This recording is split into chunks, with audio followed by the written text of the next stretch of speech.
All right, great. Well, thank you everyone who's joined. I'm Claire and I handle the marketing for Clover Lane and Fific Law Group, if that's how you found us.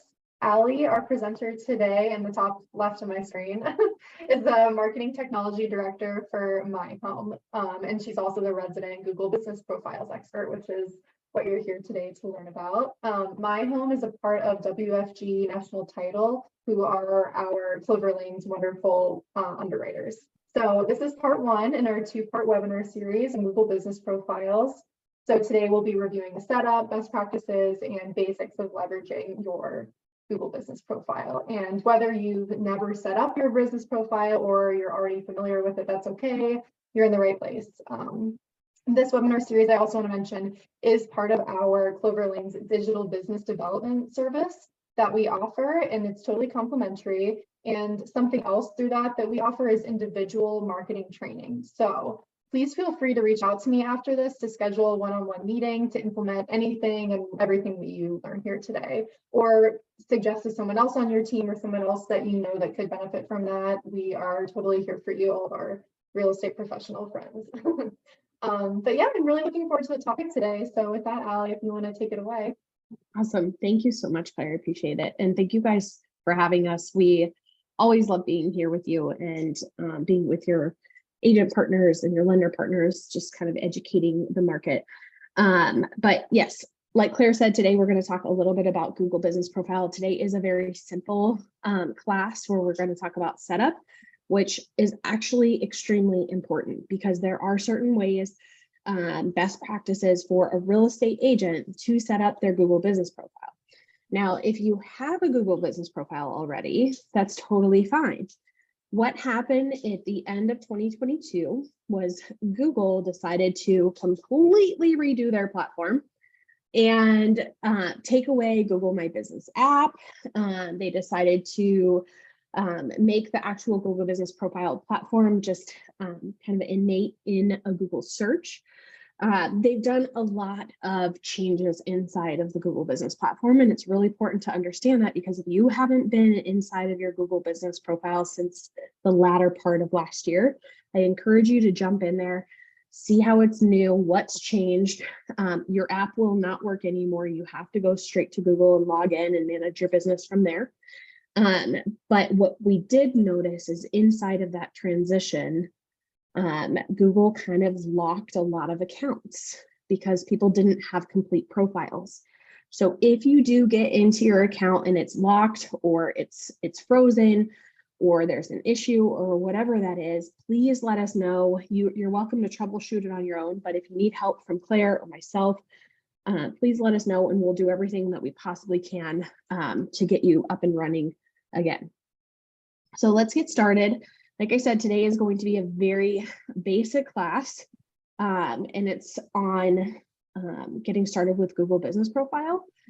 And then our next class, which Claire is what date and time? Remind me.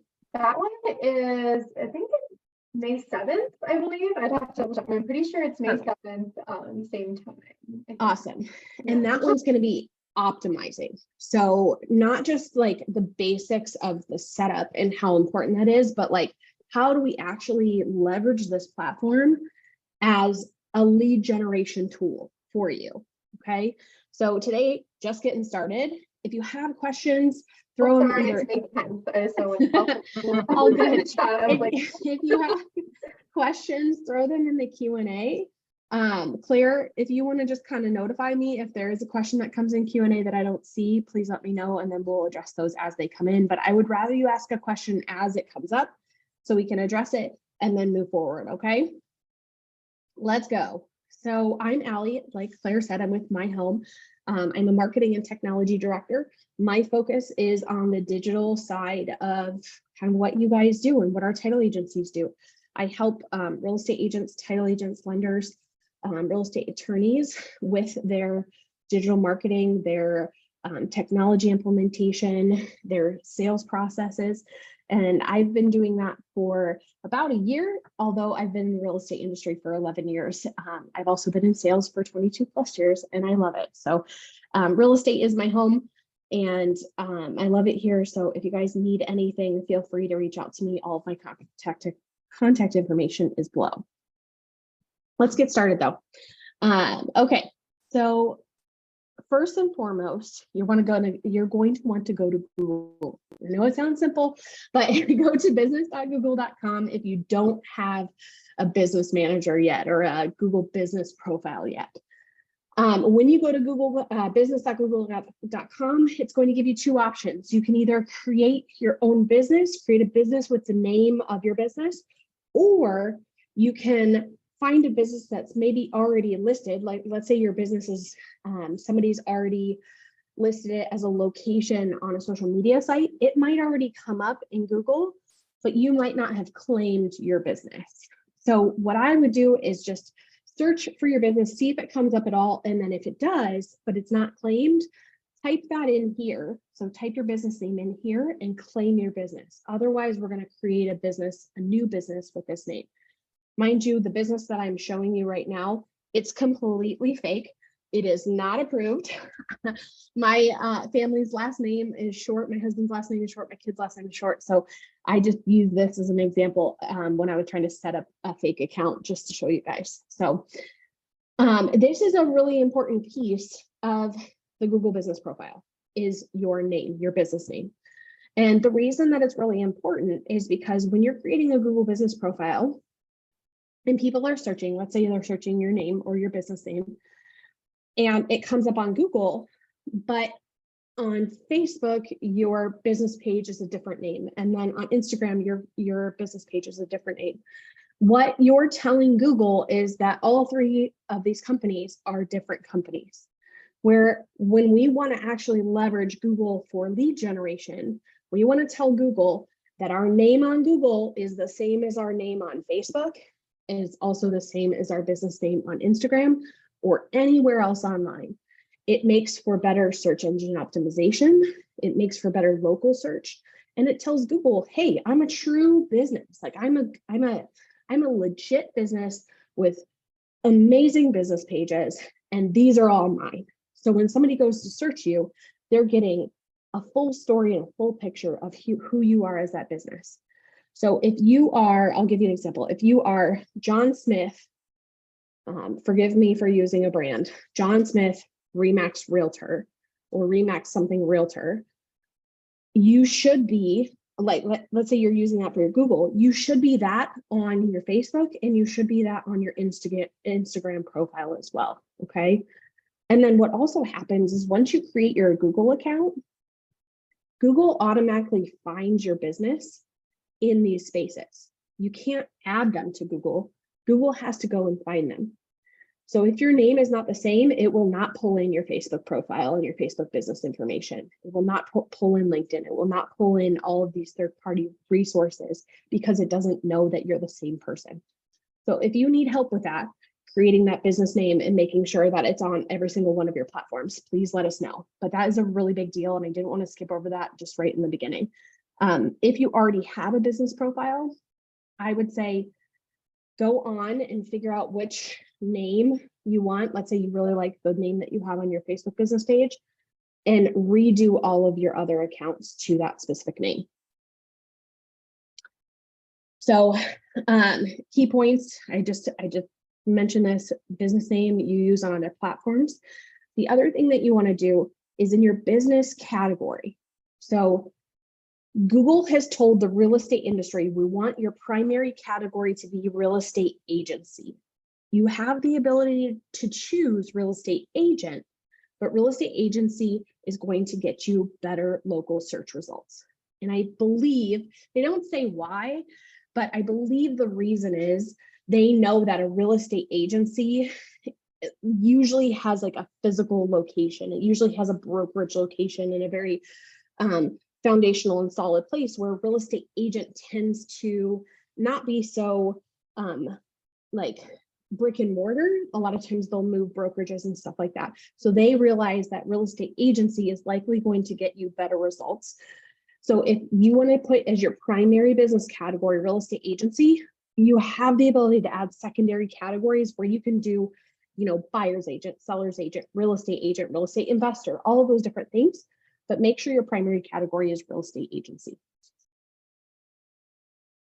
All right, so where do you serve your customers? It's going to ask you next. These are examples that I chose in my local market. Don't judge me, I'm from Ohio. I live here.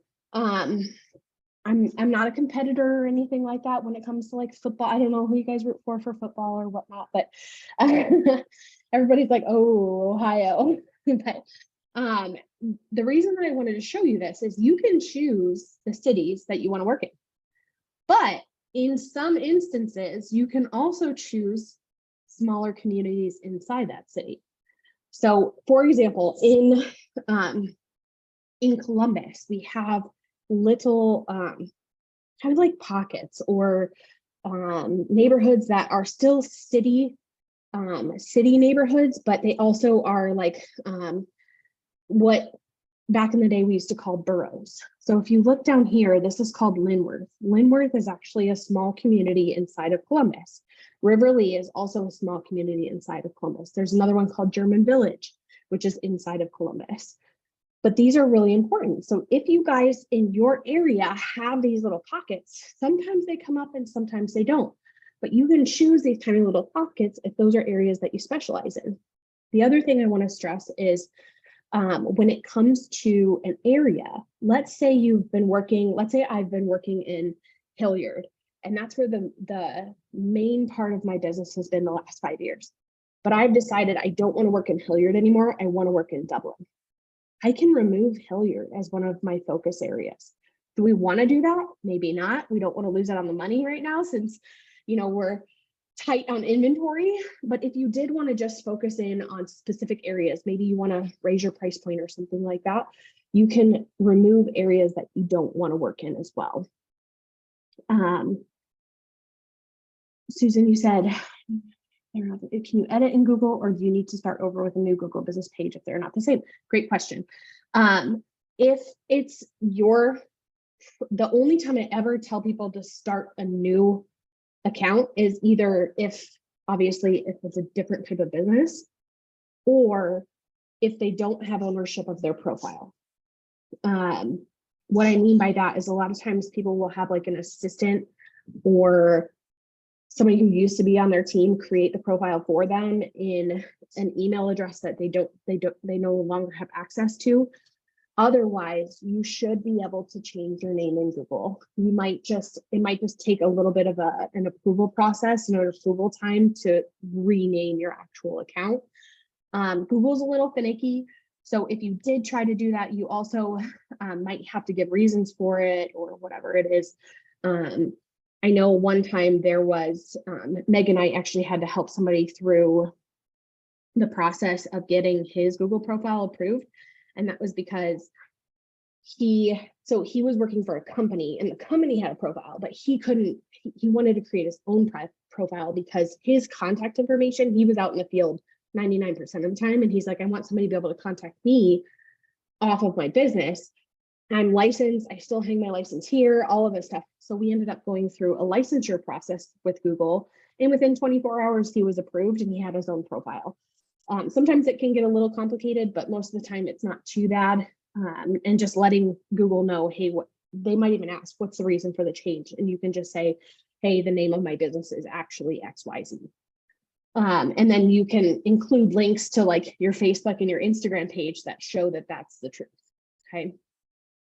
But as far as areas you work in or want to work in, I would include those.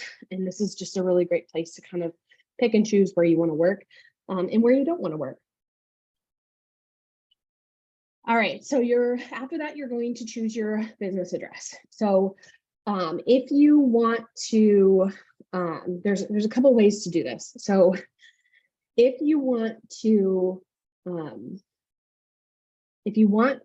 put your brokerage address, which is usually the most legal way to do it, you can put your brokerage address on there.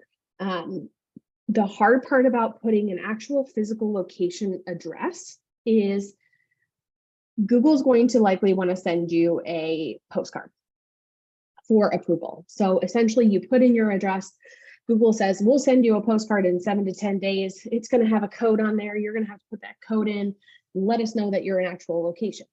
Well, how many of us actually go into the office? How many of us actually collect the mail and distribute it. How many people do you know just kind of throw out stuff that looks like junk? It's one of the harder ways to actually get this approved, because a lot of times the postcard even doesn't show up, or maybe it did and it just accidentally got thrown away. You can try that route. If it's also a physical location, Google has given people the option now to do like a video and photo confirmation. So if it's a physical location, a lot of times you can go outside, you can take pictures of the front of the building, you can take pictures of the cross streets and anything around, and likely you can get approval in about 24 hours. And then the other way to do it, and I love that they have added this opportunity, because there are a lot of agents that work out of their home, or they broker out of their home. There's also a lot of service companies. Think about cleaning companies or inspection companies that their business address is technically their home and they don't want to give that away. You can also kind of hide your address and do a hidden address. And in that case, they will send you a postcard directly to your house, but your LLC or your home address won't be shown in your actual Google business profile. I just did this with a friend. She has a swag company on Etsy, but she's trying to do more local marketing. So we did a hidden LLC address for her, so that way her home address isn't listed. But it still shows like that she's in the Columbus, Ohio area. It just doesn't give her full address away. So there's a lot of ways to go through the approval. What? We have a good question from Jimmy. What if you work nationwide? Just pick your local area. Jimmy, are you a lender? Or are you a realtor? I'm not sure if he's able to type in the chat, but he might be able to type back in the Q&A. Okay. Oh, no, he's with Legal Shield. Explain to me, Claire, do you know what Legal Shield is? I'm not familiar. Yeah, so he came to us through FIFIC Law Group. So so he's not a realtor, but he's just looking for, in general, just Google Biz for himself, for his own Got business. it. So they do sell nationwide. They can, if they live in Texas, they can sell to in Washington State. Got it. I would honestly, for Google Business, I don't work with a lot of people who work nationwide, so I don't want to give an answer that I'm not 100% sure about.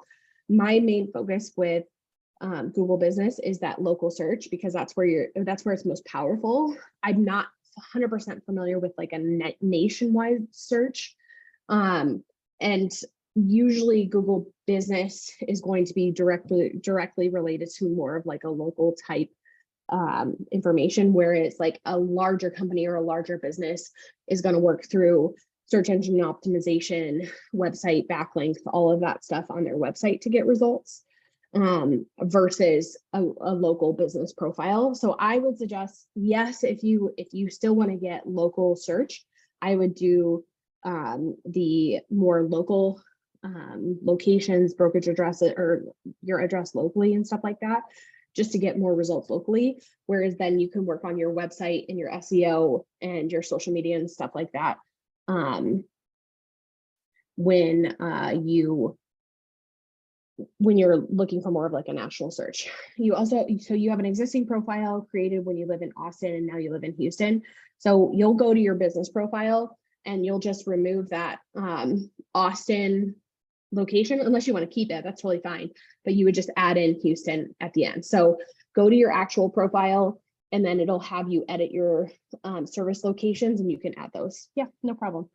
But there's definitely a lot of different ways to do that. And I can actually, on our optimizing the business profile in May, we'll probably discuss more things that might make sense for a national presence when it comes to Google Business, because there are a lot of things that go back to search engine optimization that also kind of play into Google Business Profile. And we'll talk a little bit about that more in the second class. All right, your contact information is going to be your phone number. Your website is going to be your current website URL.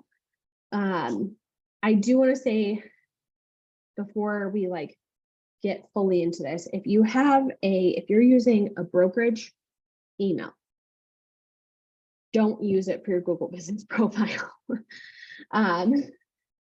You can use your website, solely fine.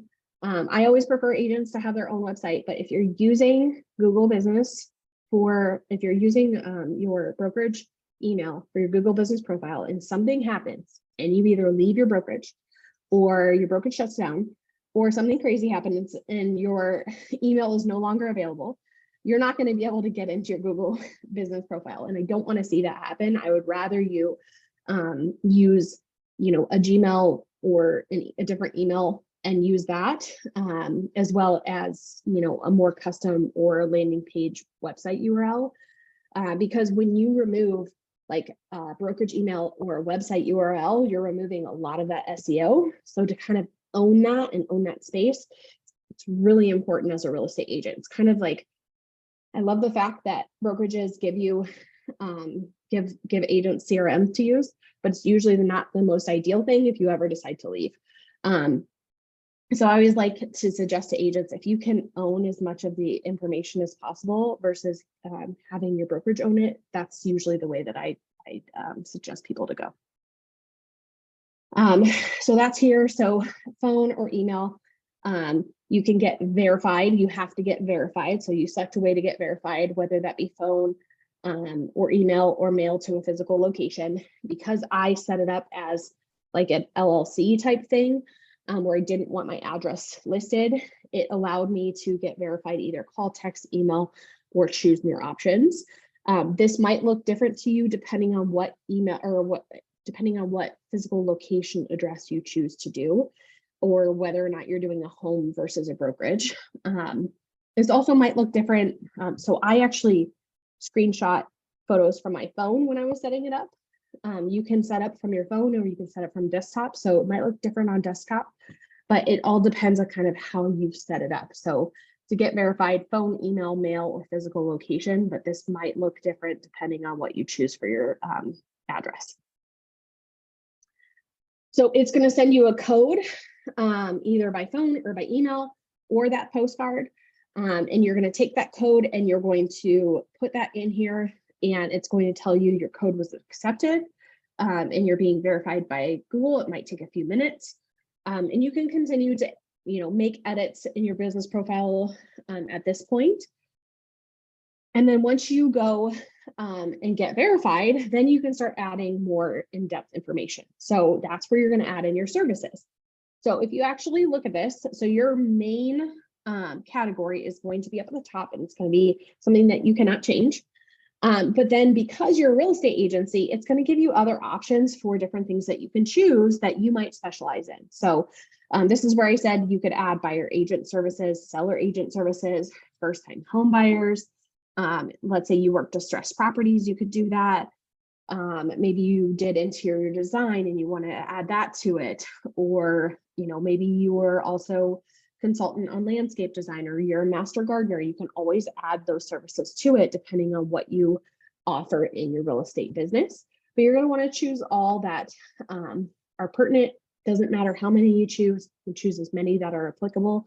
And this lets people know, if you are focusing on first-time home buyers, this is going to let people know, hey, yes, if somebody types in buying my first home in XYZ city, you might come up as a result because you've chosen first-time home buyers services as a service under your profile. You're going to want to make sure that you add your business hours. So I always suggest to agents, for as much as it sounds really cool to be open 24 hours a day, it is not really cool to be open 24 hours a day. I always say that unless it's like, this past summer, my daughter was, we had to take her to the hospital, and I needed to get, he was like children's Tylenol because we were visiting my in-laws house, and nothing was open, not even like a gas station. And I'm like, what, like, where's the 24-hour Walmart, right? But we don't want to be a 24-hour Walmart. You guys got to give yourself a break. I have a lot of agents that do like 8 to 8. I have a lot of agents that do close on Sundays. The cool thing about adding your business hours is they're always customizable. So if you decide, hey, I'm getting too many calls after 8 p.m. and my business profile says until 9, maybe you move it back to 8. Or maybe you go on vacation and you want to put in a vacation notice. You can close your shop. And the more information that you're continuing to give Google over time, the better it's going to be able to serve your business. I will stipulate something though. If you are a business and you're running any ads on Google and you have your business hours, like let's say your business hours are set 8 to 8, your ads are not going to be shown outside of your business hours. Okay, so just be wary of that. Not a lot of agents run ads unless you're running like Google local service ads. But I will say this, your ads will not be run outside of your business hours. They will not be shown outside of your business owners. So be careful of that, because sometimes, I'm awake at 1 a.m. and start Googling houses. So you just never know. But I would say play around with it, figure out what makes most sense for your business. Definitely set boundaries. Don't be open 24 hours. You aren't Walmart. You have a life, hopefully outside of this. But definitely add your business hours and keep them updated as much as possible. So this is a new feature inside of Google. You can add messaging. You can let people message you directly from your Google business account. Google wants people to use this. And the reason that I know this is on their dashboard, they have like a profile strength, and you click the profile strength and it tells you the things that it essentially wants you to start doing. And this is the only thing recently that it's added, and it keeps reminding you, please add messages, please add messages.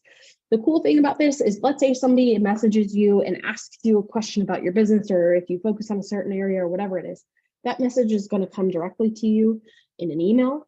And then you can respond either through that email or open up messages on your Google business profile, and it'll send a message directly back to them, which is great. But I always say, why not use the feature? Okay, and your business description. So this is really important. I would use keywords and similar wording to what is on your website or other social media platforms. This might include your unique value proposition, your vision, your mission, a little bit about you. You have 750 characters. One way that you might be able to do this in a really fun way is using a third-party website like a ChatGPT. You could open that up. You could say, hey, ChatGPT, write me a 750 character description of my business, and then add a couple of things from your website to that as a prompt, and then let ChatGPT kind of build out your business description. It's going to pull, and you can even tell it, have them use, real estate keywords or area keywords to this XYZ location. There's ways to get really specific in that without you having to sit there and really fully write out something. I always say, have ChatGPT write it out, but then you edit it. You got to make sure that the information that they put together is correct. I've seen home descriptions from ChatGPT, and I'm like, that home doesn't even have a pool. What is ChatGPT talking about? So you got to make sure that it's not lying to you or lying to anybody else. But it might just be a little bit of an easier way to add this business description. Keep it under 750 keywords, but still leverage keyword opportunities, your unique value and your vision and your mission. Any questions we have right now? Are we good? Okay, good. Okay, so once you go into all of that stuff that we just went through, you're going to go into something called pending verification. So your edits that you've made to your profile will be visible once you're verified. Google's going to do their due diligence to make sure you're a real business. They're going to verify your account, or they're going to flag your account for more information. Either way, if your account gets flagged and you're just not sure how to navigate through that, please contact us. We can obviously help you do that. Usually it's pretty glaring what's wrong. But the more information, the more complete information that you give Google, the less likely that flag will happen. So when and the best part about Google is it's telling you what it needs. This is probably the easiest profile to set up, and it's saying, give me this information. So if you skip over some of that, it's likely going to flag it and say, hey, why aren't you giving me your hours? If you're a business, why wouldn't you give me your hours? So do whatever you can to make sure that you're giving Google as complete of information as possible. And then once you're verified, I want you to tap yourself on the back. Good job. Like I said, this is the easiest verification process you could probably go through, although Google is a pain in the butt if you do get flagged. And then what you're going to want to do is I want you to go in here and I want you to kind of play it around with your verified dashboard. And there's actually a lot of ways to get to this verified dashboard. My favorite way is I just have to make sure that I'm logged into Google in my upper right hand corner of my actual like computer screen. And then when I type in my business name, my actual business dashboard like this comes up in my search. So I don't have to go anywhere to find it. I literally just type in my business name on Google as long as I'm logged in, and there it is. It's ready for me to go in and edit. So what you'll notice is up here in this upper right hand corner, it says profile strength. And this is always going to be there. Sometimes it's going to be red, sometimes it's going to be yellow, and sometimes it's going to be green. What you're going to want to do is if it's yellow or red, I would click on that complete info area. And I would see what Google is trying to ask me to complete. Okay. I can tell you right now, when I took this snapshot, this was asking me to add messaging. And then it was also asking me to run ads. So unless you're running ads, it might not ever be fully complete. But that's okay. You don't have to run ads. Like I said, if you're doing this right, I don't think ads are necessary for a real estate agent. Also, don't judge me. This is not my business. It's like an access to somebody else's business, and this is just my like test account. So yes, a 2-star review. I would do so many different things in this profile, but we're not going to talk about that today. But I like this because it's so easy to look at. Like, look at how easy this dashboard is. So if you wanted to edit the city you were in, you could just hit edit profile, and you'll walk through all of those profile edits that we just went through again. Who was my Jimmy? So this is where you would go to edit those locations. Okay. If you had reviews, like new reviews come in, you're always going to have this like little red mark. And that's just telling you, hey, you had a new review come in. This would be a great place to click. And best practices, always respond to every review. Even if you have reviews in your account that are a year or 2 years old, get in there and respond to them. It's very important. It also shows Google that you're active on your account, and it helps with search engine optimization as well. Okay, who class also perfect, awesome. Messages. This is also where you can access those messages that people might have sent, as well as in email. Photos. So what we know about adding photos to an account, if a business has over 100 photos, they're going to likely get more search results. Local search results if they have more photos. So continuously adding photos. This could be photos of new listings. This could be photos of buyer and seller guides. It could be photos of yourself. It could be photos of you with the Clover Lane settlement closing people at the closing table. Those are really great things to add.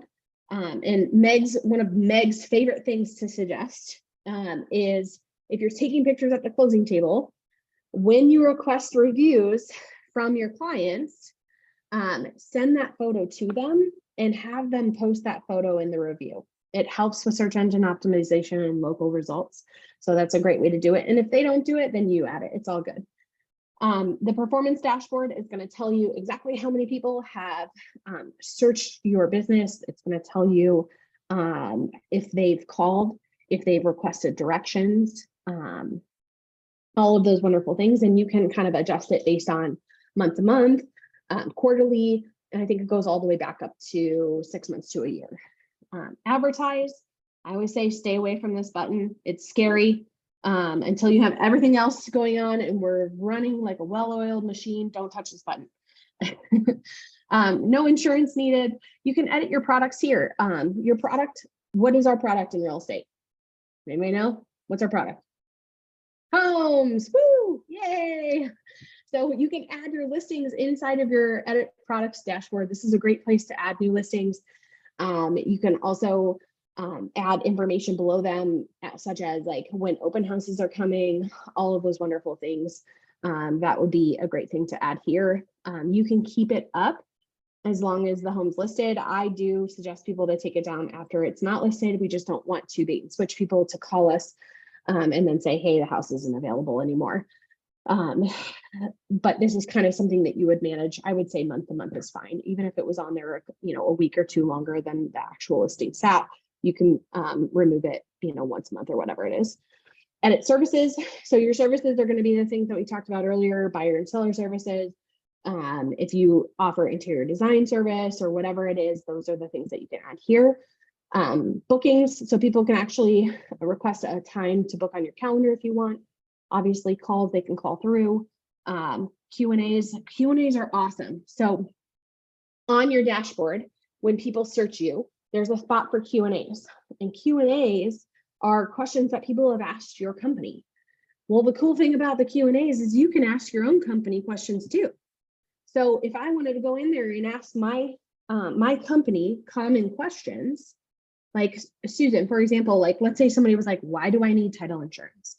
That could be a question that Clover Lane puts on their Google business profile, and then you answer it. So you ask your own question and then you answer your own question. This is also going to provide feedback to Google about your business and about how much you're educating people and information you're wanting to share. I also like to add, like for updates, sometimes I will also add, you can usually add your classes. So if you guys are hosting classes, or if you're hosting a home buyer seminar, or if you're hosting as an agent, maybe a community event, usually you can do that as an update on your account, and then asking for reviews. So this button is a hot topic for me right now, and it's really unfortunate, and it drives me nuts that it's even here, because Google is not really they're not rewarding people for this button link. What I mean by that is what's happening is a lot of people are taking this link. So when I click this, it gives you a link. And that link is essentially taking people to leave a review on your page. But what Google's realizing is people are taking that link and bulk messaging hundreds of people at a time asking for a review. And Google's flagging all of those reviews. They're not allowing people to leave reviews, which stinks. Like, why even have it there if you're going to flag the review? So right now what I'm doing is I'm having people, when you're requesting a review from somebody, you kind of have to walk them through how to leave a review. So I always say, like if it's an email or a text message, I just do bullet points or step-by-step. One, go to Google, or one, go to Google Maps, type in my business name, here it is, and then choose to leave me a review that way. Those won't get flagged. But if you use this ask for reviews link, it likely will get flagged right now. I don't know if that's going to go away. I hope it goes away at some point, because why is it here otherwise? But right now, what we're seeing as an MTD team, which is my team of title and tech nerds, is that these reviews are getting flagged right now. Of course. You're welcome. Okay, so this is kind of the profile. The cool thing is like these things down here are kind of newer things that they really want to kind of notify you on. So it's going to tell you that you have a new review. You can go in there and respond to that. You can, this is going to tell you your profile is not fully complete, and to convert more customers, you want to complete your profile. I think so I was in Arizona for the last 11 years before this past summer. And I want to say I was up to about 1,100 search results a month on my Google business profile, which is really great considering how many title companies were in Arizona. And I will say I got a lot of calls for sale by owner work. I got a lot of calls for car title questions, which were annoying. But it was really great because a lot of the leads that I got, I was able to pass on internally to my company. But as a real estate agent working in the local market, you have to understand that people are doing local searches and looking for your services. What other questions we have? We have one. And you can ask yourself, like, yep. No, I mean, Jimmy, what I would say is like, and this is something that I always have people do when they're trying to create content for like social media, is go back in your emails or go back in your text messages and see what questions are being asked over and over again. So common, consistent questions in the space that you work in. What are those questions that you could easily put together an email signature with the answer and send it out to everybody without even having to personalize it, because it's often asked so much. That's what I would do, because a lot of times those are more of like the kind of like higher level questions that people are going to have even before they, walk in to ask you questions. If we're getting very granular, people are likely already inside of the process and looking for those answers, but they might not make sense on a Google Business Profile if they're not super high level. So I would say the most high level questions that you get consistently, I would put those in your Q&A section. All right, did we have another one? Are we good? Okay, we're good. Okay, so let's see. Okay, so Google, I've said this a few times, Google loves a complete profile. So claim your business profile if you haven't already, complete every section, be diligent with your contact information.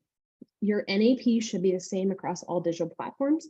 NAP is just a fancy way to say name, address, and phone number. I actually have a sheet that gives all the rundown of all the different places that you should have your NAP listed. That's on my optimizing your Google Business Profile class, but maybe I'll send it early. But this is just a great way to get local search for you guys as well. You're going to want to make sure that when you select that primary category, it's real estate agency.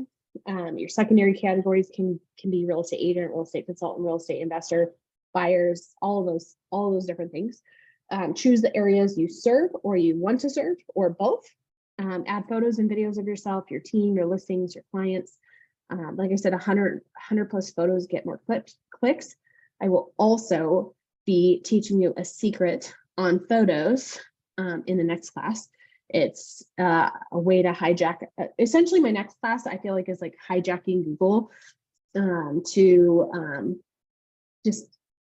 it's almost like secrets of Google that nobody really talks about. They're not like spoken about. So maybe I'll change the class name to Secrets of Google Business Profile, because I love it. It's so great.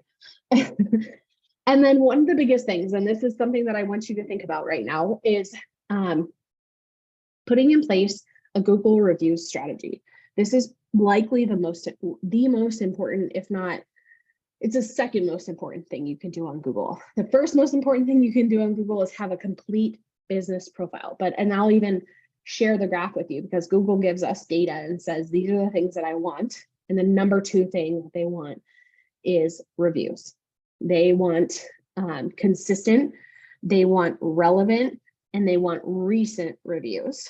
And they also want responses. And we'll go through all of those details next time. But I want you to think about what a Google reviews strategy would look like in your business. Does that mean you send out a Google reviews request at the end of every transaction? Could that mean you send it out once every month? Are you sending it out by text? Is it something in your CRM that you can put into place? Are you doing I know some people that do a contest or a fun giveaway to get reviews, just to get people to respond. One of the things that I used to have real estate agents do is request reviews a few days before closing. So likely when you get that clear to close, that I like that time, because people are getting really excited, right? But they're not so busy that they forget, because usually when we get that closing desk, they get keys in hand. They're thinking about boxes and tape and whatever it is, and they're so far gone from leaving your review that a lot of times a couple of days before closing seems to be a little bit easier. But a little piece of information: 98% of consumers read online reviews for local businesses, whether or not they have been referred to somebody. Google is the most trusted review platform, with 87% of consumers reading its reviews. The second most trusted review platform is Facebook. So if you're ever going to direct somebody to a different reviews platform, I would say Facebook is heavily weighted in that space. I just don't love directing people to social media places for reviews if you don't have to. Google's number one, but if somebody doesn't want to leave a review on Google, give them Facebook as that second option. And then 60% of consumers factor in the number of reviews a business has when deciding whether to use its services. So if you have, 2, 3, 4 reviews, not the greatest. Local search automatically gets better after you have 10 plus reviews. And there is a secret. If you have 5-star reviews across the board, that's also a red flag. People don't want to see everybody who's perfect. A lot of times they don't want to work with people who are perfect. And it's just like weird because people are like, you have 87 5-star reviews. How many of those people are your family members? So, it's okay if we get, a 4.5 star. Obviously, we want to make sure that we're responding to that in a very great way. And I talk a little bit about responding to reviews in the next class and how important it is to respond to all reviews, whether it be timeline, negative or positive feedback. And I'll walk you through a little bit about what that sound looks like. I've received, you can add videos to when you go to add photos, you can also add videos to that. As far as the testimonials, like on a review, I don't know if I've ever tried to leave. You know what, Jimmy, I'll get you an answer to that because I'm a local guide, which is like somebody who leaves a lot of reviews and kind of gets a badge. I've never tried to leave a video testimonial for a place, but I'll try it, and then I'll have Susan and Claire reach out and let you know if I can actually type it, because that might be something that you would want your clients to do. If they can leave a short video testimonial, that would be huge. I would have them do it more than doing it on your end, because it's just going to help you a little bit more with search that way. Okay, and then this was like a COVID phenomenon. So where to buy in XYZ or best realtor near me, those types of searches have grown over 200% in 2 years. This started with COVID and it never stopped. So when you're talking about people searching for, best pizza near me or best whatever it is near me, you are also included in that search. So best realtor near me, people are looking for that. And this is where that local opportunity comes into play. So giving Google all the feedback that you possibly can. Best practices, reviews, even in your reviews, like if you can get somebody to leave a review that mentions a city that they're buying in, that would be really huge. Even if they don't leave that, you can respond and say, I hope you enjoy your new home in Powell, Ohio. That tells Google, hey, they help this person purchase a home in Powell, Ohio. Any questions? I know Jimmy has a lot of questions, and I appreciate all of the interaction and feedback and all of those wonderful things. And we will definitely get you some answers to some of those other questions for you. But any other questions that anyone else might have? Ladies, do you have any questions for me? The only thing I wanted to clarify for how to access the slide that you were on to access your Google business profile and make all those edits, you do have to be logged in on Google Chrome. That might, like, I always assume everybody uses that, but in my experience, not everyone does. So to get to the page that's on the screen right now, you do have to be using Google Chrome as your browser and logged into there with the account that is associated with your business profile. I try to delete the Internet Explorer button on my desktop every day because I accidentally hit it. It's right next to Google Chrome. And every single time I hit it, I just get angry. I'm like, why are you here? I've tried to delete you so many times. I need to call IT and just have them remove it, because I remove it, but then as soon as I restart my computer, it's right back where it is. I'm like, why are you doing this? But yes, she is right. To get access to this, there's a couple of different ways, but I think the easiest way is just to make sure you're logged into your Google Chrome, Google account, and then type in your business name and it comes right up, which is super easy. Who else is? I just answered his question on there. He was just asking when our next training is, and I included the link as well. It's on our website, but it's Wednesday, May 10th, to clarify my mistake from there. and I give you a lot of tips and tricks. A lot of things that are not visible to Google, they're not going to be visible on the profile. I think it's really important that we take advantage of this as much as possible. And there's a lot of easy ways to do this. It's not, like I said, it's not hard. You don't have to create content like you do on social media, but I have agents who are getting 1 to 5 organic leads a year just by doing kind of the minimum. There's more that you can do, obviously adding a lot more photos, specific ways to kind of hijack the review section. There's ways to implement a lot more SEO off site that also helps Google Business Profile with local search. So we'll talk a little bit about that. But even just doing like the minimum, maybe once a month, jumping in and doing a couple of things here and there, they're getting organic leads that they're not having to pay for. And it's worth every, bit of the 30 minutes to an hour that they're spending once a month on this platform. Hey, Allie, All right. one thing. Yeah. One thing on Jimmy's question about videos. I've managed a Google page for a client, and they actually had a video posted as if the client was posting as a photo, Perfect. reviewing the agent that way. It wasn't under the review section, but it was part of the profile that the client review. That's great. Video. I'm just wondering if you could post it as a review though. I just have never tried it. Don't know. So there's a taco, it's okay. There's a taco place that my husband and I eat at once a week. I'll try it on there and see how it goes. And if I can, great. I'll let you guys know and you can reach out to Jimmy. If not, then that would be a good thing that when you go to add photos instead of obviously reviews, but in your own profile, if you go to add photos, you can add that video in there. I think that would be a great addition anyways, if you can do photos and video to that section.